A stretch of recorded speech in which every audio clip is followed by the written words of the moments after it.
We're good? Come on, give me some. Give me some. Good morning, good morning, good morning, good morning, New Covenant House. How's everybody doing? Good, good. I see beautiful faces, and I'm super excited to be here this morning. I've had like 2 coffees with like 4 shots of espresso. So I'm going to need you guys to match my energy. Amen? Amen? Amen, amen, amen. Awesome. I have a lot to say this morning. So I'm going to try to get into it very quickly. Amen? So you guys just pray for me that I'm able to get through everything that I have written down. Okay? Awesome, awesome. All right. Shout out to PF and Pastor AK in the house this morning.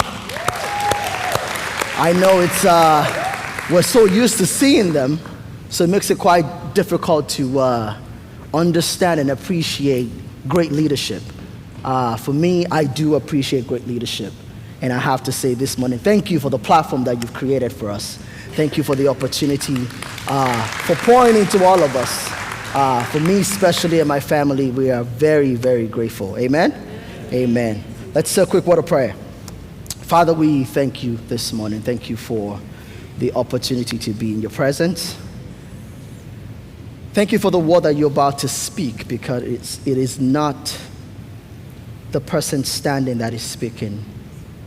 Thank you for making me a vessel. Thank you for letting your word come forth. And Father, let your word resonate with the hearts of the people, oh Lord God. Let it pull some strings this morning. Let it make your people uncomfortable so that they can make changes. In Jesus' name we pray. Amen, amen, amen. How many people, by show of hands real quickly, would say that lately you've been feeling overwhelmed? Come on. Oh, wow. Oh, I didn't think we would have this many. I thought I would be the only one. But it seems like there's a lot of us that has just been feeling overwhelmed. Amen? It's almost become something common, something we're used to it, right? It's become normal. And our daily lives are just filled with so many tasks, so many things that we have to do.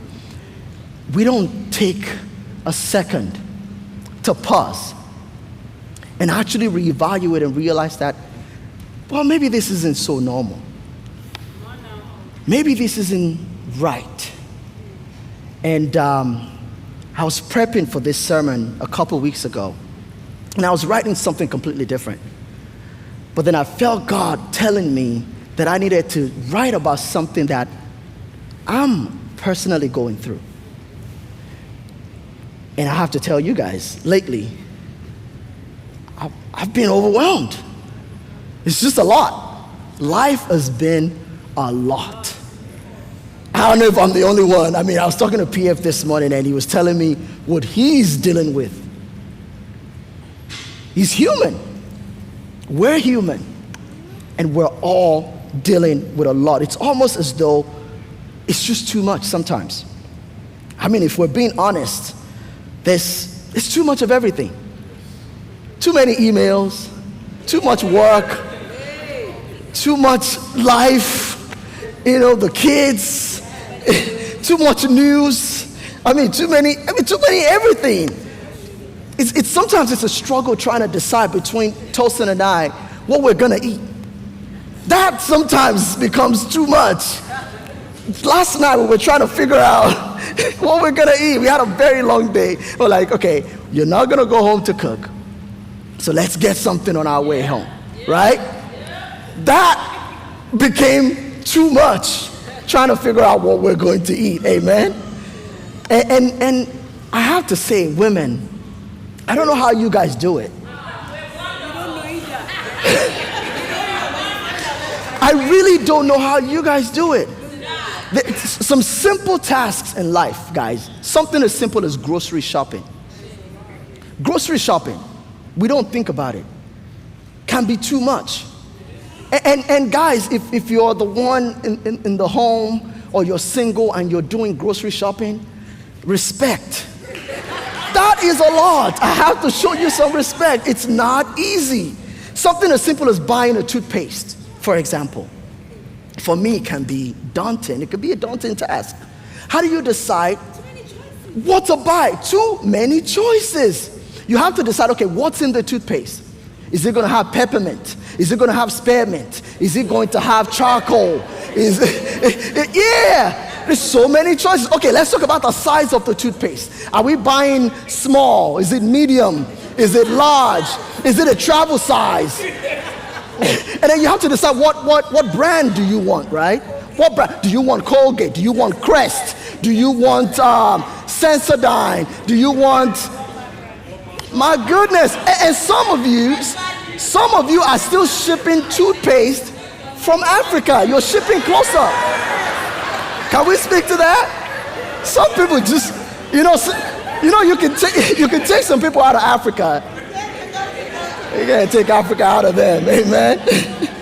Amen. But I know that's a funny way to start a sermon. That's a easy way to get in. But there's some serious things in life that a lot of us are actually dealing with on a daily basis that are much more than buying toothpaste. That could be quite overwhelming. Amen? That could be very overwhelming. Take debt, for example. Not everyone that gets in debt because they just woke up one morning and decided, you know what? I'm just going to owe everybody. You know what I mean? Like most people don't do that. If you do that, and we're gonna do a special deliverance service for you. But most people, it starts from one thing that leads to another, and things just spiral, right? You get sick one time. All of a sudden, you stay in a hospital for a week or two. And I don't know if you guys have ever gotten a hospital bill, but that stuff doesn't make any sense, right? All of a sudden, you got $200,000 worth of debt from the hospital, right? And then you get out of the hospital, you realize your bills don't stop. It didn't stop. So all of a sudden, you still got to pay rent, but you haven't worked in a little bit. God forbid you lost your job during that time frame, that time period, right? And now you have a car, because this is Texas. The car is not a luxury, it's a necessity. So now you have car note. And then you got that on top of the student loan that you're still carrying. So next thing you look, you got $500,000 deep. And can I just say something to we, and I say we intentionally because I'm, part of this. We Christians, with our noses all up in the sky, it's almost as though when we hear people are in debt, we forget that it's only by God's favor and God's grace and God's mercy that we're not those people. But we forget. Can we not be those Christians? Can we just not be those people that look down on others because of their situation? Amen? Amen. What about work? I don't know about you guys, but work to me lately has just been, my goodness. Last week I almost walked away like, yo, just take it. Just take it. But then I remember my bills. And then I remember my lifestyle. And I said, you're going to have to suck it up. Right? And then I remember that, Pastor Tosin wants to be a baby girl for life. So, so I got to keep going, right? It sucks sometimes. And I know some people here have 2 jobs, 3 jobs sometimes. Not because you just want to flex, but because you just have to make ends meet. And in order to do that, you need 2 or 3 jobs. Some of us are juggling our 9 to 5 with our own personal businesses. And all of that can just be crazy sometimes. But what about those who are just overwhelmed with regret, guilt? What about those? Some of the things we've done in the past that still... it hunts. They tell us, yeah, you shake it off. Come to church and give it to Jesus. But sometimes you realize you got to give it to Jesus every Sunday because it doesn't seem to be going anywhere. What about shame? What about worry? Insecurities? Those who feel like they have to be in control all the time. That has to be exhausting. It has to be overwhelming. What about loneliness? Come on, y'all. Loneliness is big. Being alone. It is well. It is well, my sister. What about anger? Bitterness, resentment. Those are all emotions that just grasp us and just doesn't let go. And it just feels like, man, I'm just sick and tired of just being sick and tired. And some of you are even overwhelmed by just the list that I'm giving this morning. You're already tired of it. And if you haven't figured out the title of my sermon by now, overwhelmed. Overwhelmed. No, we're not even going to put a spin on it. There's too much. Yeah, I thought about something fancy. And I got overwhelmed. Thank you. I just call it overwhelmed. Amen. So what do we do? What do we do when we're overwhelmed emotionally, physically, mentally, relationally? You know, you've been married for a while. And yes, we've been through counseling. We've been through all of it. It just doesn't seem like things are changing. It doesn't seem like things are getting better. You know, they say pray and you work hard and you do everything nice. And it's just not, everything's heading south. Because that happens. And some people are living that right now. Amen? I want to take you through a journey and walk through the story of one of my favorite guys in the Bible. His name is Jehoshaphat. What a name, by the way. Imagine being called Jehoshaphat. I mean, what's going to be your nickname? Jeho? J-Fat? I mean, where you going to start from? If you think you have a hard name, hey, that's one for you right there. But Jehoshaphat is the king of Judah in the Bible. And the Bible lets us know that he was such a good king. He was such a great guy. He led the people of God through a revival, through a renewal of the spirit, a renewal of the mind. He was a good leader. And our story is in the book of 2 Chronicles, chapter 19, chapter 20. And we're going to walk through some of that today. So we're going to read from 2 Chronicles chapter 19, verse 4. How many people bring their Bible to church still? Not nobody? Bring your phone though. Okay, we'll take the phone. We'll take the phone. All right, 19 verse 4. It says, Jehoshaphat lived in Jerusalem, and he went out again among the people from Beersheba to the hill country of Ephraim, and turned them back to the Lord, the God of their ancestors. It was by every standard what a leader should be. It wasn't just leading his home towards the Lord, but he was really leading the people of God and reminding them of the God of their ancestors, the God of Abraham, the God of Isaac, the God of Jacob. He's letting them know, hey, listen, we're not just here just to be here. We're here to serve God. That's what he was doing. But how many know that with every success, there's a letdown, right? With every testing, there's a blessing. And so the story picks up in chapter 20. And if you look at 1 and 2, and I hope the guys in the back can follow me here. If you look at 1 and 2, it says, now it happened after this that the Moabites and the Ammonites, together with some of the Meunites, came to make war against Jehoshaphat. Then it was reported to Jehoshaphat, a great multitude has come against you from beyond the Dead Sea. So here's the guy doing God's work, leading the people, doing what he's supposed to do, and 3 of his enemies have ganged up against him. Talk about being overwhelmed. I can imagine the feeling. I mean, imagine being America. All of a sudden, Russia teams up with China, and then they team up with North Korea. Thank you. And they all gang up and they say, hey, listen, Joe Biden, we're here. That's the equivalent of what just happened, right? That has to be overwhelming. And forget Joe Biden. You, as someone who lives in America, would be overwhelmed. Most of us would be booking flights. We remember where we're really from. You drop that American citizenship pretty quick. You're like, when y'all are done, call me, I'll be back. You know what I mean? So this is the exact equivalent of what was going on. So you can imagine this guy was overwhelmed. I mean, imagine what that would look like.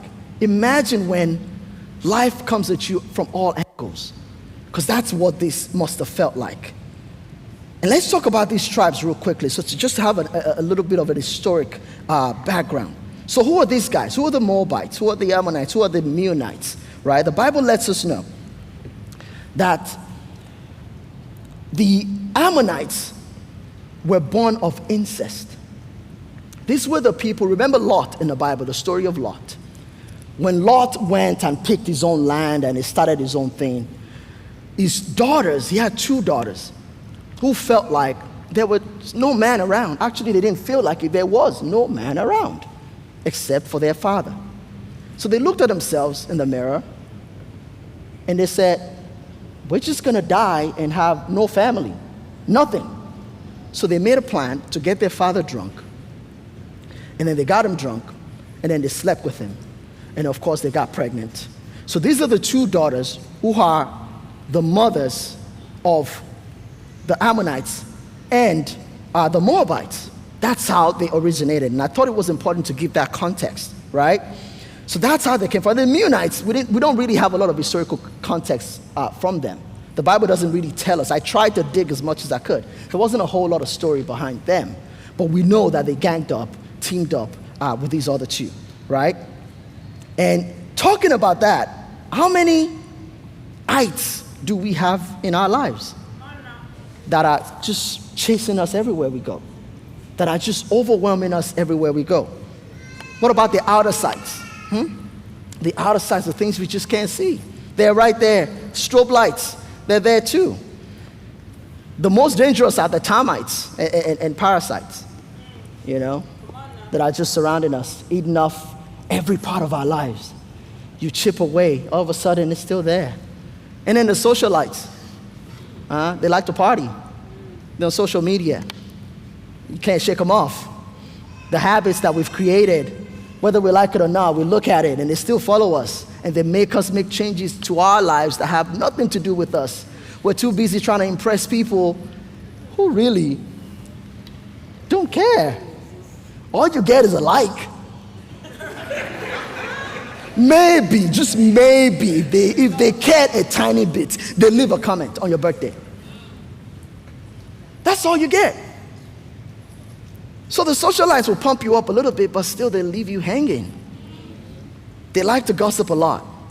And the best ones are the egg whites. You know, they like to stay healthy. You know, what about your health? You know, the ones that keep following us. You know, I'm overwhelmed. I have to balance work and work out and all of that. And the doctor tells you that the health is declining. And you know you should be in the gym and you know you should be doing something about it, but where's the time? By the time you do 2-3 jobs, all you got is 5 hours to sleep. So all of the ites keep following us, guys. And in 2 Chronicles 20, verse 3, it says something very profound.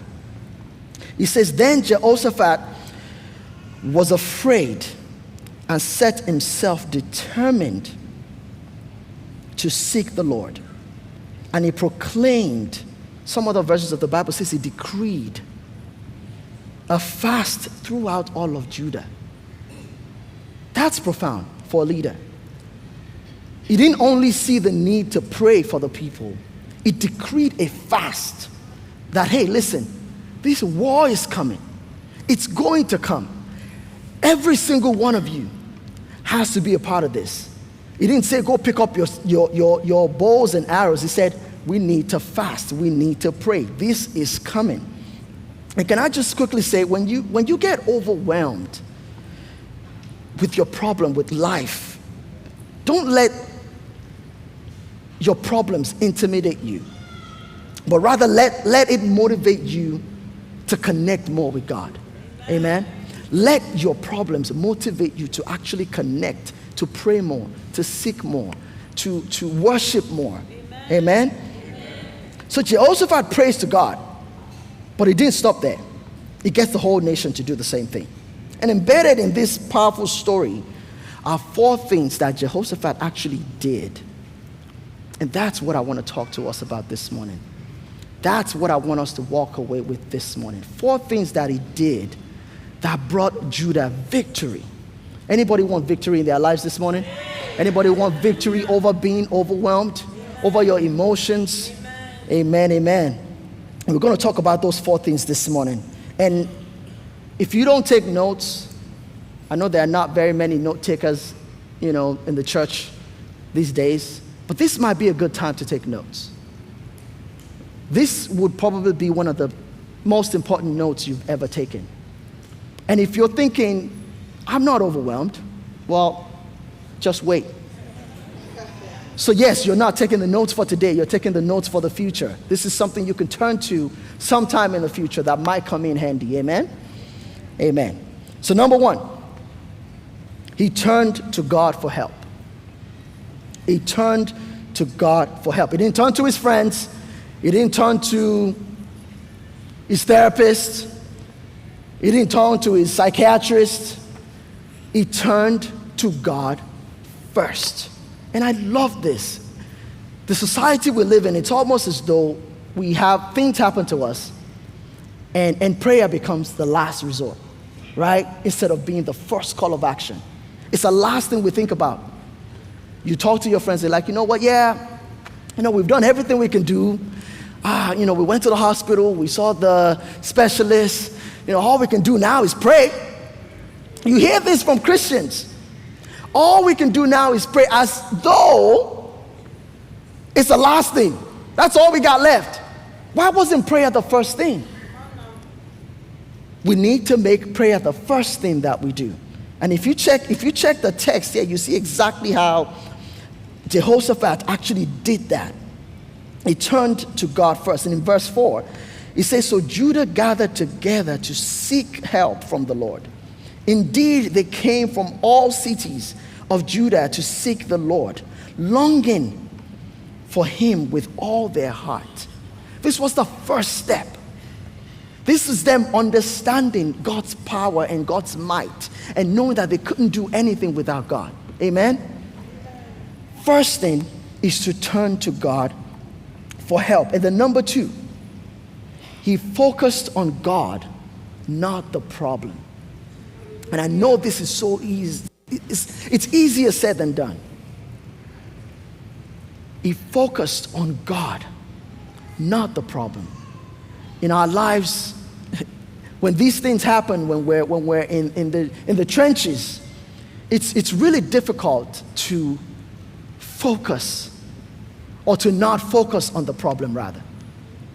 It's hard because we feel like we have to get into action.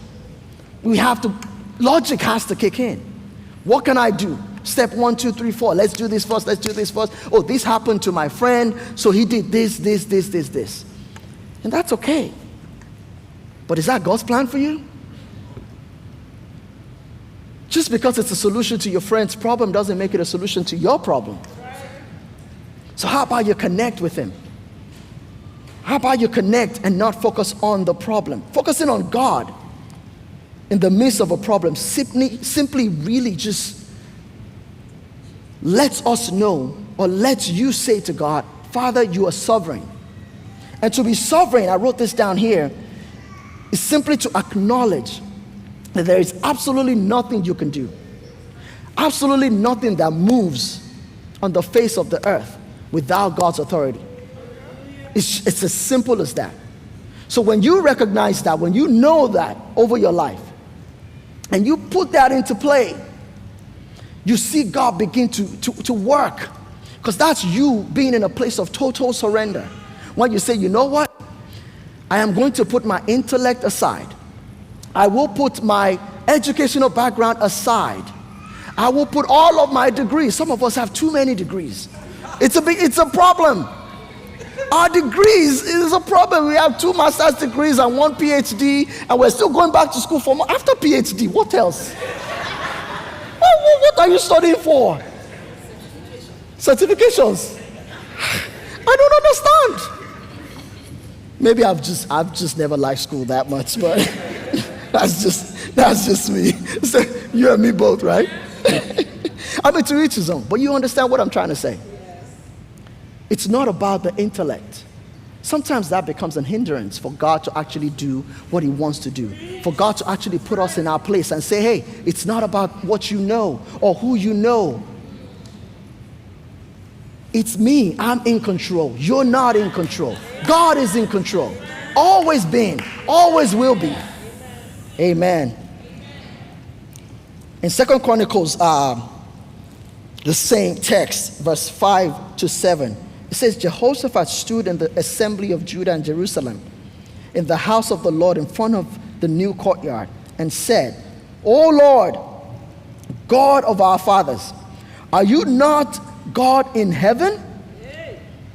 And do you not rule over all of the kingdoms of the nations? Power and might are in your hands. There is no one able to take a stand against you. This is Jehoshaphat actually acknowledging God's sovereignty. Saying, listen, it doesn't matter how many armies I have.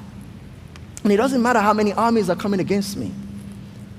You're still God. You're the one that did it from the time of our fathers. This is why it's important to build a remembrance wall. To have a place where we can go to, a bank where we can say, you know what? In 1990, this is what he did. Hallelujah. In year 2002, he did this. In 2008, it did that. 2 years ago, when I got stuck, he did that. So he's going to do it again because he's never failed. Amen? And the third thing, Jehoshaphat admits his inability. So you need to admit your inability. You need to admit your inability. AKA, let's stop living in denial. Let's stop living in denial about our capacity. That's speaking to me. Like seriously, God was kicking my behind on this one. I think of myself as, my wife would tell you, there was one thing we didn't lack in my home growing up, is confidence. That has never been a problem. Same thing with me and my brothers. But you see, confidence is great. It'll get you far. But it's not going to get you everything, especially when it comes to God. So that sense of pride that we have, we need to quit living in denial about what we have and what we don't have, and understand that there are certain things we can't do without God's help. It's just that simple. It's just that simple. Amen? Admit your inabilities. Admit your inability. We can admit our inabilities by simply believing and confessing that God is the one that has all the power. That's right. It's that simple. That He is the one that has all the power in heavens and on earth. Amen? That you're not in control. And I know my Type A people they're cringing right now because it's hard. You always want to be in control. You always want to, tweak everything and be on the go. God is saying, no, chill. Stop. Let me. Give it to me. Let me do it. Watch what I can do. Watch what I can do. Amen?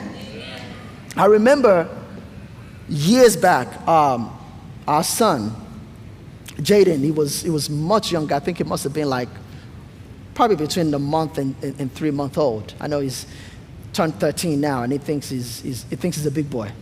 But when he was much younger, he would just cry. He had this excruciating cry that literally you can't sleep. I don't care if you're his parent or you're not his parent. He would just have that cry. Come to find out later, he had something called colic that kids have, something about their digestive system and being able to digest food fast. But I guess it creates it traps some gas bubbles in the process of eating. And it's painful to them. And so his way of expressing that was to just cry. So sometimes I tell my wife after coming back from work, I'll just take him, put him in the car, realize that kind of helped. Put him in the car, strap him in the car seat, and just drive. Just drive and hope that he falls asleep, because that's the only way he's going to shut up. No, seriously. And you better pray that when you get back home, that because you're going back. Many nights I did that. You pull up and you carry him. I was like, okay, gotta go back. That's what it means to not be in control. As a parent, those times there's nothing you could do. Absolutely nothing you could do.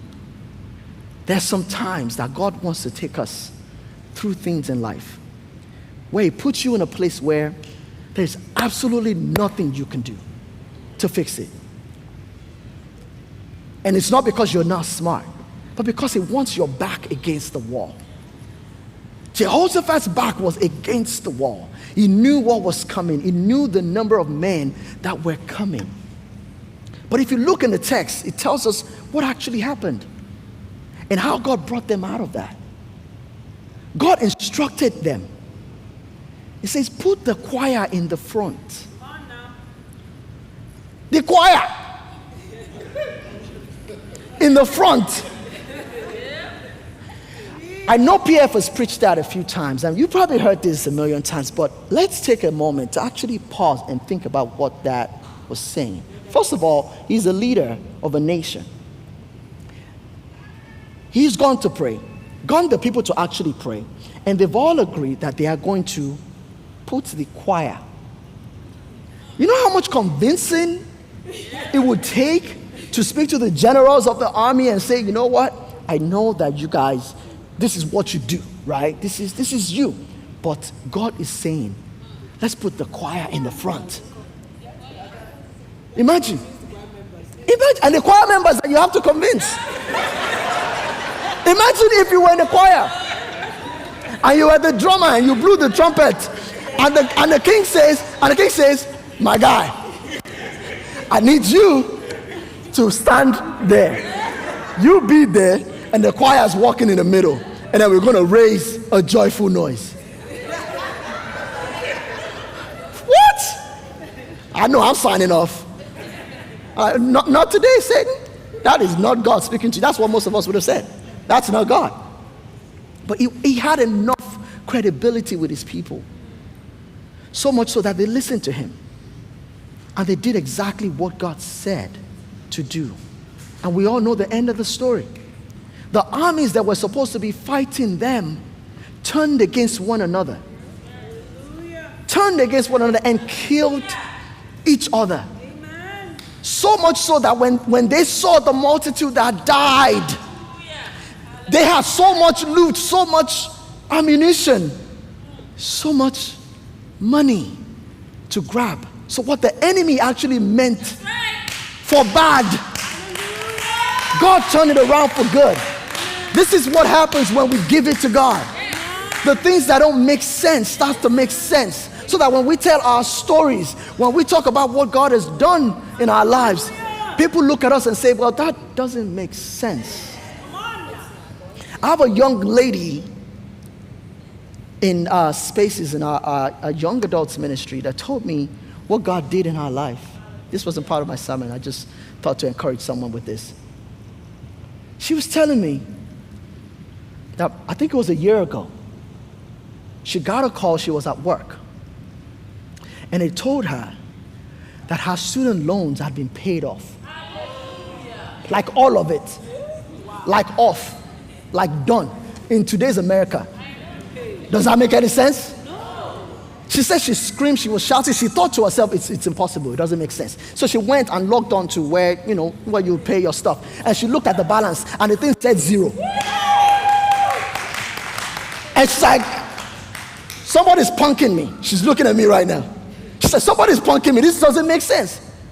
But that was God. God did. The same God that you and I serve. That was what he did. This was in 2000 BC. I need to say that because sometimes when we think about these biblical stories, it's hard to relate. I know. I find it the way my brain is wired. I don't know about you guys. My mind sometimes runs ahead of me because I read this and I'm like, okay, yeah, I get it. Okay, but how far with today? It needs to make sense today. That's something that happened about a year ago. Hallelujah. That makes sense to all of us because we can relate to that. That's how big some of the things God does. Amen. And number 4, I know they're rushing me real quickly. They're always signaling. Number 4, thank God in advance. Thank God in advance. How many know that when we thank God after something happens, that's us really showing gratitude for what has been done. But when you thank God for something that he hasn't done, that's you exercising faith. Yes. That's you telling God, you know what? I don't see how it's going to happen, but I believe you. You said it, I'm just going to do it. It took a lot of faith for the people of Judea to actually do what God said. To say, you know what, you're going to put the choir in the front, and they're not going to get sniped for free, for lunch. Even the wives of the soldiers would have been like, this guy's crazy, he's trying to get you all, it's a suicide. So thank God in advance. The highest show of thanking God, the highest show of faith is thanking God for what we haven't even seen, what we haven't received. Say less and thank him more. And some of us think that it's our prayers that gets us what we want to do or what we want from God. So we go to God and we pray. We've been praying about the same prayer point for the last 15 years. And I know it hurts. It's a pain point. I get it. But God doesn't work like that. We can't manipulate him to answer prayers. He knows the desires of your heart. So pray that prayer. And guess what? Switch the program a little bit. Begin to thank him for it. How about we try that instead? Begin to thank him as though he has done it. And watch things manifest in your life. He's saying switch the strategy. You say the same thing every time you go. Think of God as your father. You go to him today, you say the same thing. Same request. Tomorrow, same thing. Your prayer time is the same every day. 12 midnight. 2 a.m. It's 2 a.m. That's the prayer time. Sorry. See, I'm not that spiritual. 2 a.m. You come and you repeat the same thing over and over and over and over. And it's like, I heard you the first time you said it. It's just not time.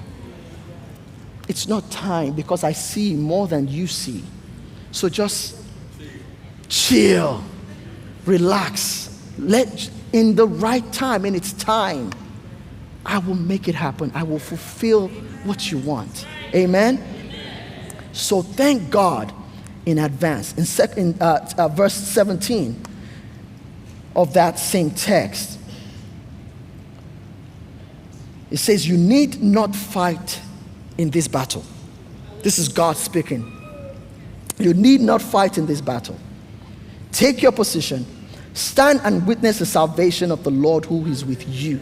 O Judah and Jerusalem, do not fear or be dismayed. Tomorrow, go out against them, for the Lord is with you. God is speaking to someone today. Say, I am with you. I am your strength. I am your shield. I'm your father. I'm the one who knew you before you were formed in your mother's womb. Stand firm. Lean on me. Stop doing it on your own. And this is, again, speaking to me as well.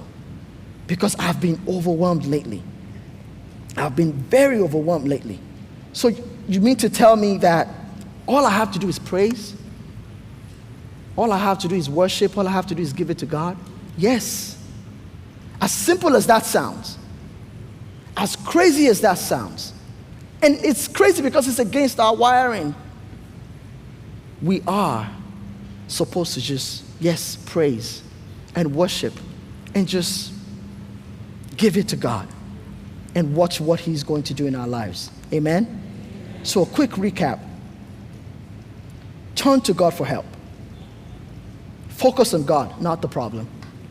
admit your inabilities, and thank God in advance. Those are the 4 things that Jehoshaphat led the children of God to do that won them victory. How many people here want to identify with the word victory? How many people want to understand or want to submit to God's calling over their lives? This is the template for us to receive our victory. Amen? Amen. Let us share a quick word of prayer. I know there's probably someone under the sound of my voice today that's hearing this message and just thinking, I'm tired. Or maybe you're thinking, well, Pastor Sanmi is talking to me today. The truth is, I'm not talking to you, I'm talking to myself. I'm speaking to you from what God has put on my heart. And I feel like all of us can benefit from it. The Holy Spirit is revealing to all of us that we're doing way too much. We're handling way too much. We're thinking too much of ourselves. And we just need to give it to Him. He wants me to tell you to just look up. Look up to Him. Look up to the heavens. And give it up. Let Him do it. You fought it all these years and it hasn't changed.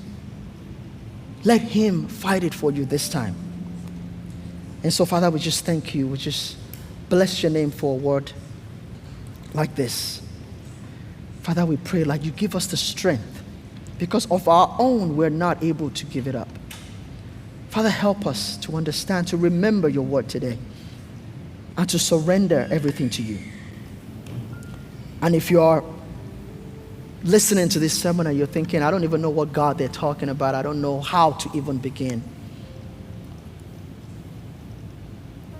I just want you to know that God is ever present.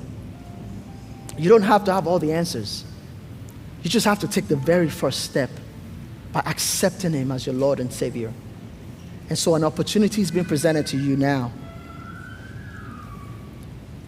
to reconnect with Him. If you've walked away many times and you're thinking, well, He's not going to listen to me now. No, that's the enemy speaking. That is not the Spirit of God. God wants to reconnect with you. Whenever you're ready, He's standing and saying, I am here. And if you're that person, if you could just say this quick prayer with me. You say, Lord Jesus, I know that I'm a sinner, but from today, I want you to become my Lord and Savior. I believe in my heart that God raised Jesus from the dead. I receive my salvation now through faith in your word. Amen, amen? Amen, amen. And if you're that person and you've received Jesus as your Lord and Savior in a new way, church, I just want you to give a round of applause for them. That is the biggest decision you've ever made in your life. No, it's not your wedding day. That's not your biggest decision. It's not who you marry. It's the day you've chosen to give your life to Christ. Amen. And on the screen, there's going to be a text that we want you to send to our team. And the reason for this is because we understand what it means to walk this walk. It's not easy. And I must say, things are not just going to disappear just because you've given your life to Christ. But the truth is, He's saying, just let me do it. And when the Bible says it, God settles it. And that is it. C'est fini. It's final. Amen? And PF is going to come up and take the communion. Thank you so much.